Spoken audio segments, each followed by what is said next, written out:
morning, it is Vlogmas day 14 and I'm ready for bake day.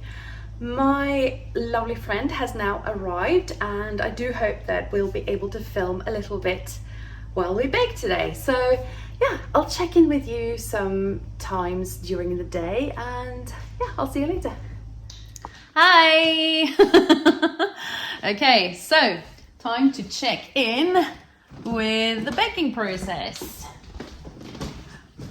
That's my friend from uni. Say hello. Hello. Okay, so this is the speciality, isn't it? Yes, this is Monster Cookies and it is from Oregon. And then the new one for this year are these little babies right here. Yum yum. And now we are making amaretti cookies. Yes. Check in with you later. Hello again. Well, I have barely filmed anything today, and that is because I have been running around like a crazy woman all day. It is now about 7 p.m. and I am exhausted, but mostly in a good way. I have had such a good day with my friend. I don't get to see her that often, just usually a few times a year.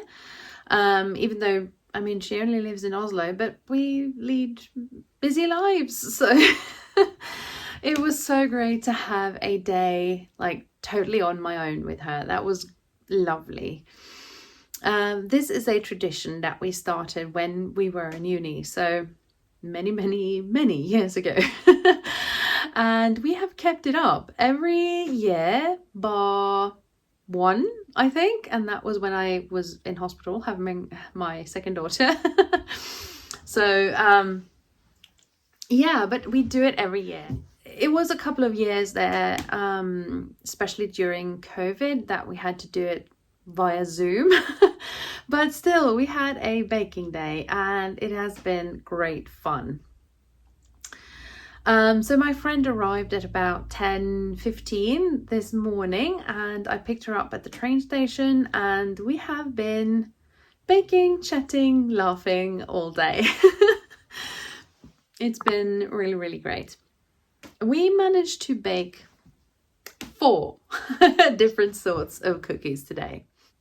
So we always make at least a double batch and then we usually kind of just split it between us and then, yeah, then we kind of have fun while we do the baking. So if you've followed me for a while, this will be a repetition, but in Norway, there was a tradition that said that you had to have 7 different sorts. And when I say had to have, it wasn't the law, obviously, but it was like the sign of a decent housewife was that she had at least 7 different sorts of cookies. And that is something that still to this day prevails. Lots of people buy things and many, of course, don't really care that much for cookies. So, you know. But I come from a family that, one, is very sociable. So there are always people like popping by back at the farm where I'm from. So I'll give some of these to them. And 2, that really like cookies. So that's kind of the reason why I still bake quite a lot of cookies for Christmas. However, there are kind of 7 official sorts of cookies for Christmas. I don't really bake any of them except for ginger snaps or gingerbread men, as some of you call them. I usually do that, but it's mostly just to hang out with my kids. But yeah, we bake untraditional cookies for Christmas because I think, one, they taste better and more fun, and yeah, it's nice to come to a house where they have something different, right? Anyway, so this year it varies each year what we make, but there's one thing that we make every year, and those are the monster cookies. And they are just a divine. The monster cookies, that is actually a recipe from Oregon, and that has been with my family for many, many years. The reason for that is that we have some lovely friends, some really close family friends in Portland in Oregon, and sometime in the 70s or early 80s or something, they gave us a cookbook from Oregon with Oregon recipes. One of those recipes was the monster cookies. So those have sort of stayed in my family ever since. I only make it for Christmas, and when the batch is gone, it's gone, because they are pretty much the most unhealthy thing on this planet, I think. But they are amazing too. So you would have one, right? So yeah. So this year we obviously made the monster cookies, but then we also made something we've made before, and that is amaretti cookies. I think I showed you that on one of the clips. Those are quite popular, especially with the adults in the family. And they are also good for people with gluten allergies, because it's almond flour in those.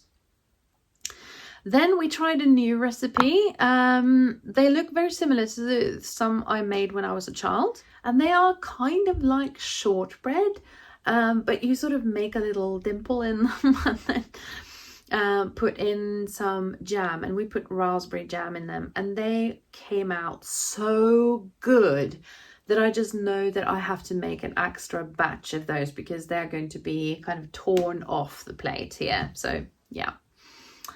And then we made some chocolate biscuits that I make every year.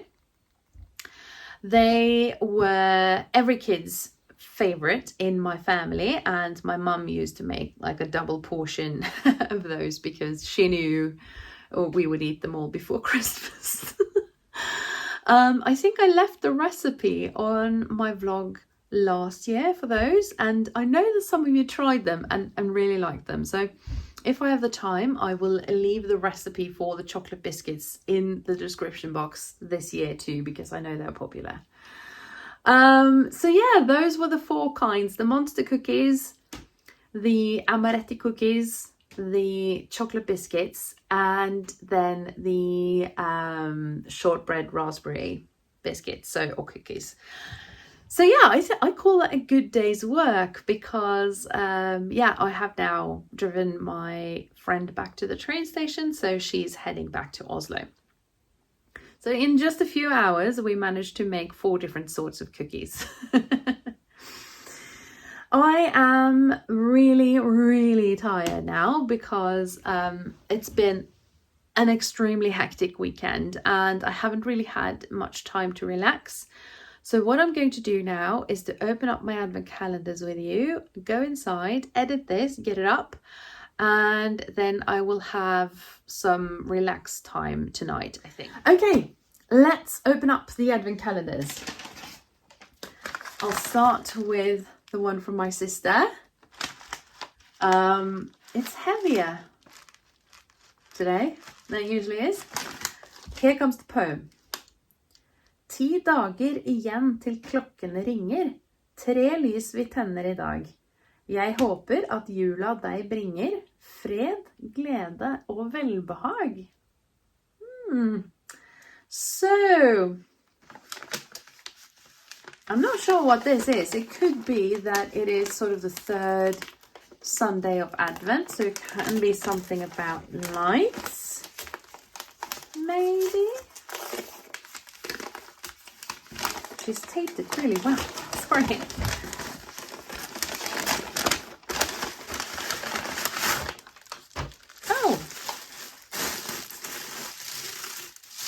Oh, how lovely.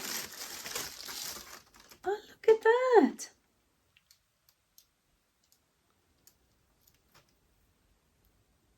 It's a heart.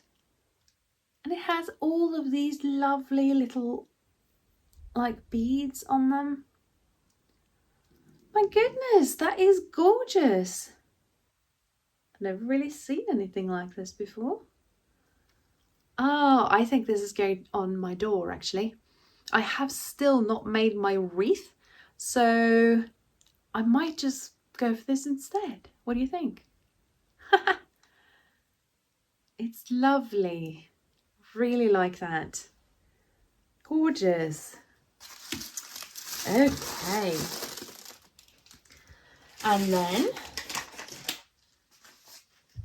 the one from Andrea, Beyond the Pink Door. Little doggy. It says East of India on the back. That's always a good sign. It's a company I like. It might not be that inside, but I'm thinking this might be a kit of some sort. Let's see.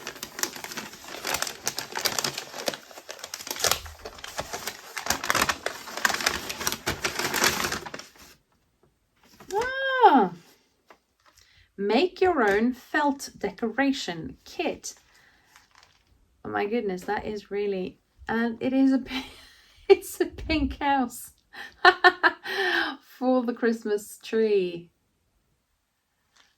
Oh, that's very suitable, isn't it? Beyond the Pink Door.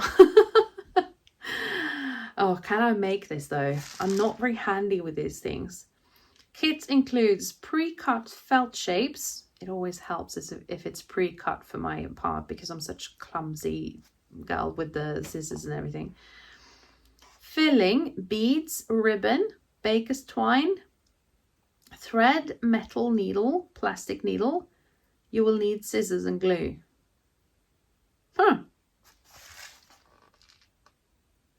It's really, really cute. Okay, so that was it for me today. I am now heading inside, getting this edited, and then, oh yeah, that's true, I have to finish the ale. But I will have some time to relax this evening before, the work week starts. So I hope that you enjoyed the baking day and seeing what we got up to, even though it was little footage from the actual baking going on. But yeah, I hope you enjoyed that, and I will see you tomorrow. Tomorrow after work, I am going to my final rehearsal before the concert on Tuesday. So I might take you up to the church with me. Okay, take care. I'll see you. Bye.